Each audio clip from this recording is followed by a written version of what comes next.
PEGI 18. Hi everyone, my name's Alex Hutchinson, creative director on Far Cry 4. I'm Mark Thompson, I'm the narrative director on Far Cry 4. Nice to meet you. Nice to meet you as well, and welcome to Karat, our new fictional location. So in Far Cry 4, you step into the shoes of AJ Gale, who is returning to the country of his birth, initially just to scatter his mother's ashes before he gets caught up in what's essentially a civil war. Karat is a fictional place based somewhere in the Himalayas, inspired by places like Nepal and Bhutan, and a bunch of countries from that part of the world. So looking out there, one of the core things of any open world game, that sort of excitement and mystique and hope of an open world is, what is all that smoke coming from? What temples are out there? What secret locations? So we've peppered the world with different places to find, all of them filled with loot and secrets and collectibles and all that good stuff.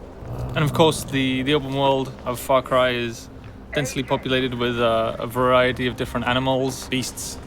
And also that's some kind of yak. I don't even know what that animal was. Yak, I believe. Is it yak? With next-gen fur. Next-gen fur, that's true. Individually modeled hairs. So you see here with the eagle, you won't see it in this demo, but you can be attacked from above for the first time in a Far Cry game. So we've tried really to play with verticality, to have threats above and below you. And obviously you can still get involved in the ecosystem of the animals and hunt. And you can throw bait now. Yes, to attract animals. And stuff like the eagle stealing the barrel of the goat. Like, it isn't scripted, that's just what happens at the intersection of those two different AI systems talking to each other. The goal being that every player tells themselves a different story, that they get different surprises, that they have a different story to tell their buddies when they come to work the next day or go back to school or whatever. So there are a bunch of new tools in Far Cry 4, one of which you'll see here is the grapple. We wanted to make something that allowed you to clamber over those annoying cliffs you sometimes came across in Far Cry 3, and something that would also lean into the much more vertical, much more mountainous regions we were building in this game. And that was a pretty simple example, but the level designers get pretty crafty with the setup. We have these areas we're calling adventure zones in the new game, which will take you to places like temples, which you can see from afar, and force you to use the grapple in sort of really interesting and different ways.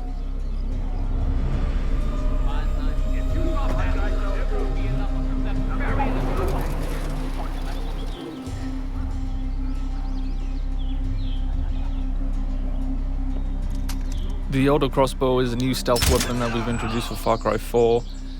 It adds a little more versatility than the bow did in Far Cry 3. Obviously it sacrifices the long range for rapid fire, but it's still a super useful stealth weapon. So this is one of my favorite bits. This if you look down when you're meleeing in the new game, you kick. So you can do all kinds of fun setups such as that. Kicking things is hilarious. I expect people around the world to be kicking rocks, explosive barrels, dead bodies come November.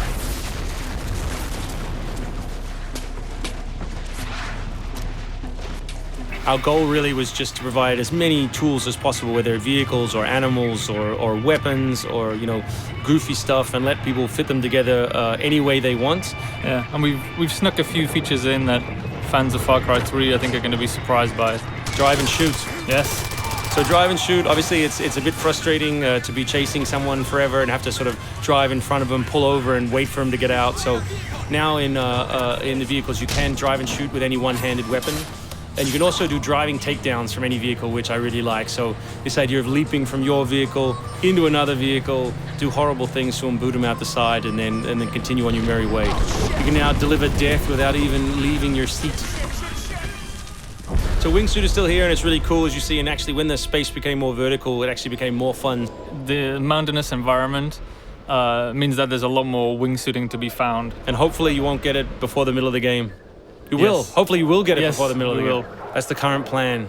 But we are many months away from watching you guys abuse this online.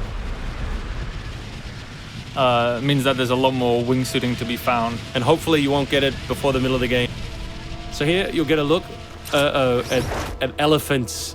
Elephants are awesome. Probably my favorite animal in the game. Weaponized in many different ways. You can drive them into a rage, watch them smash the other characters in the world, or you can clamber on top of one and drive it through the gate yourself. My favorite animal is the human animal. It's very Far Cry 2 of you, Mark. Oh, it's the shark of darkness. So co-op is a massive part of the new game. It's one of our big ways of opening up the open world and letting you play any way you want. So basically, when you ask your buddy to join, all the solo missions turn off, and you're left with all of the open world toy, the outposts, the fortresses, the towers, all the quests to play any way you want.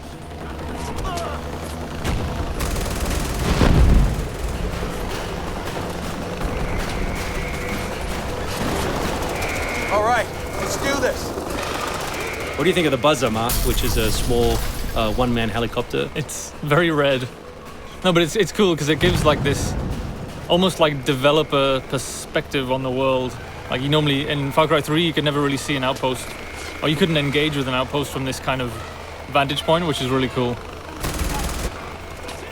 So the outposts from Far Cry 3 were like the template for the fortresses. They're kind of like bigger, better, more badass version of the outpost to More badass. to paraphrase Cliffy B. Badassitude. So imagine charging that vehicle, atop the elephant as opposed to just watching it happen.